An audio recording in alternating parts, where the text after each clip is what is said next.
This is Duncan Turner from the Vagina Doctor podcast. Welcome to the Consult With Me segment where we take a deeper look into our most frequently asked questions.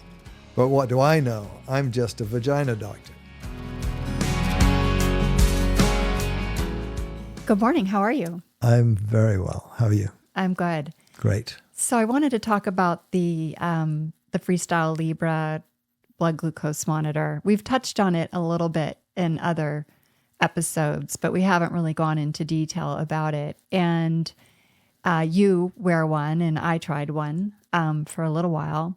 And about 3 days in your case. Right, because of the alarms. But Right. Anyway, we're really pushing patients to use this that are on the diet program. Yeah, I think this is one of the really great recent inventions in medicine, that we can do this transcutaneous, remote evaluation of blood sugar on a minute-by-minute basis. And it's something that everybody that has been or is pre-diabetic or diabetic has been wanting for a long time. It's very accurate. It's safe. It's painless. And it's extremely informative. There's a lot of interest. The information it gives you after you eat.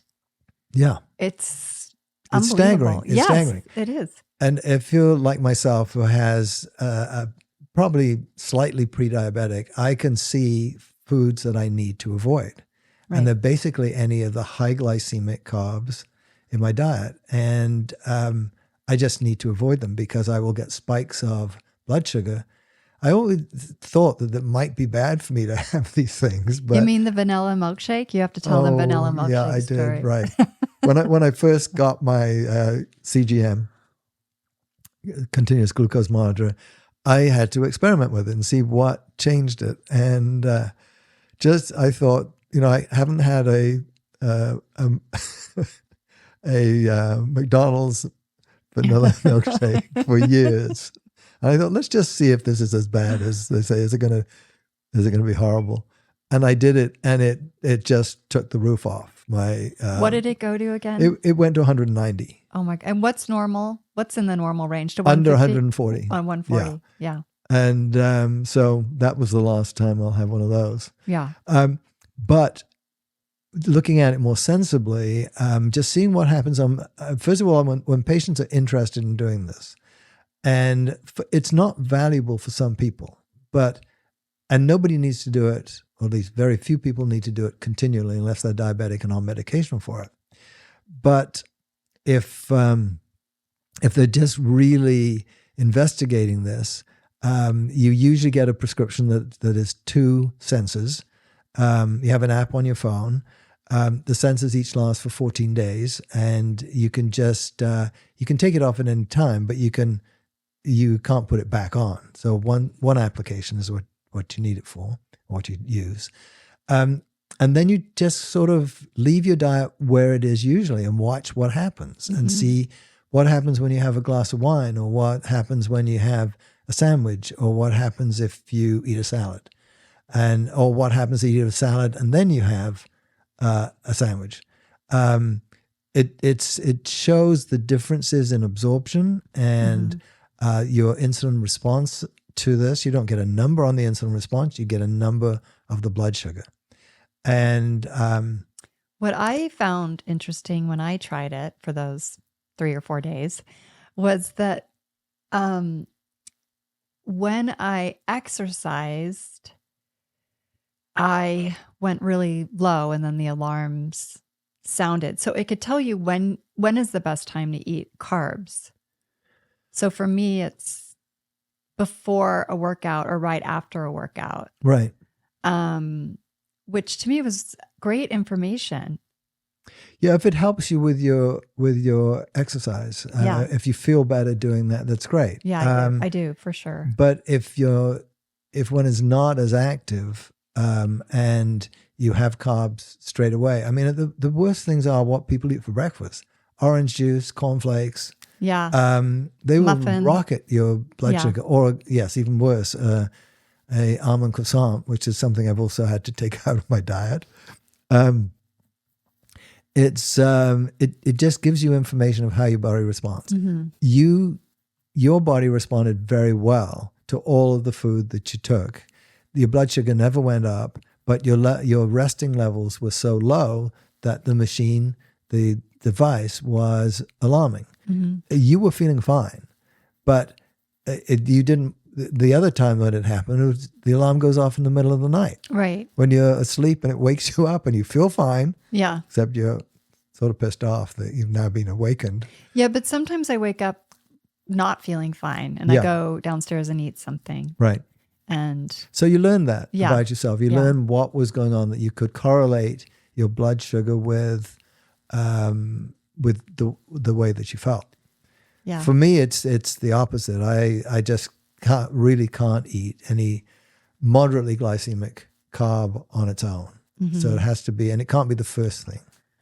So the glass of wine and the bread that comes onto the dinner table in a restaurant is just the worst for me. I can't do that. That's my favorite part of the meals, the glass of wine and the bread. Yeah, I know. Not for me anymore. I can do that. Yes. It doesn't affect me. Right.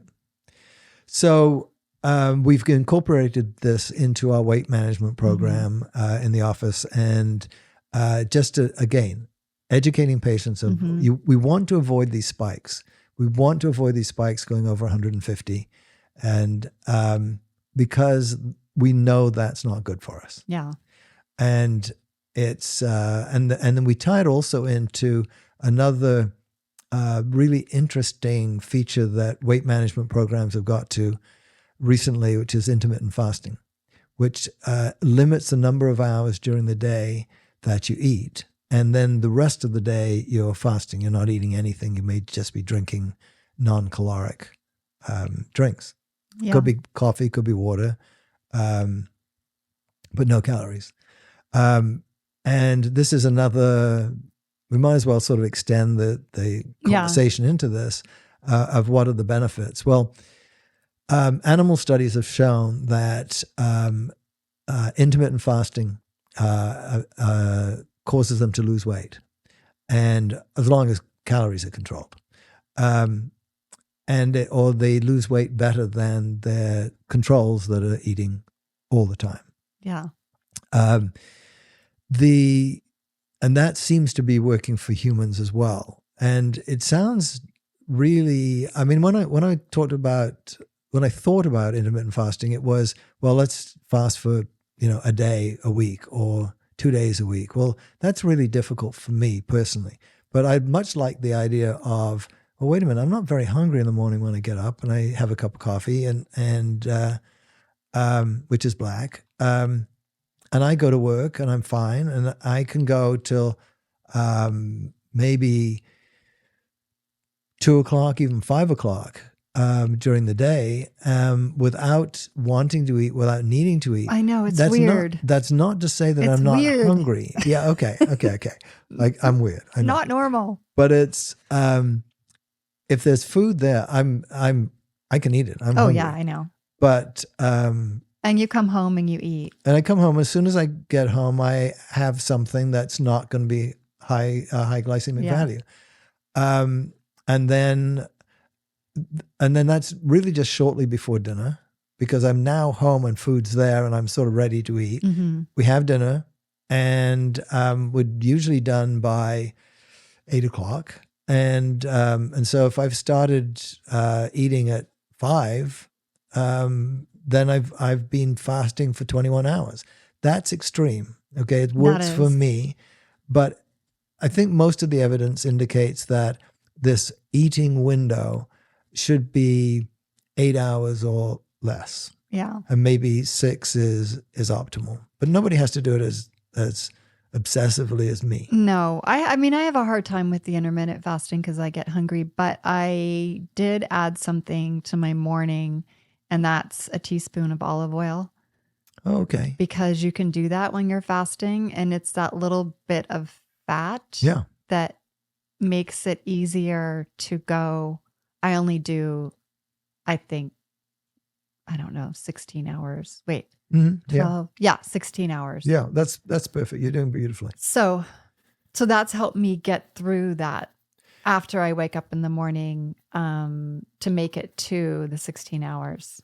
Some of the concerns, even as recently as 6 months ago, were that insurance companies wouldn't cover the cost of the glucose monitors. Mm-hmm. And if you're pre-diabetic or diabetic, they will cover it.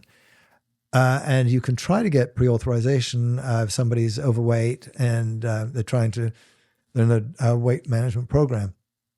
And sometimes that will work. But frankly, it's not worth the trouble of trying to do that. Yeah. If you pay cash for it, it works out to be $85 a month. And as I say, you don't need it all the time. Right. You just need get to this see, information. Yeah. You just get and keep a journal. Right. And then you know. Yep. Yeah. So I think this has been a huge advance, not only for my patients, but for me too. Yeah, I like it. I think it's good. Thanks. Thank you. Thanks for listening. And if you have more questions, please let us know either by email or DM us on the Vagina Doctor podcast. See you in the next episode. The Vagina Doctor podcast. It all starts here.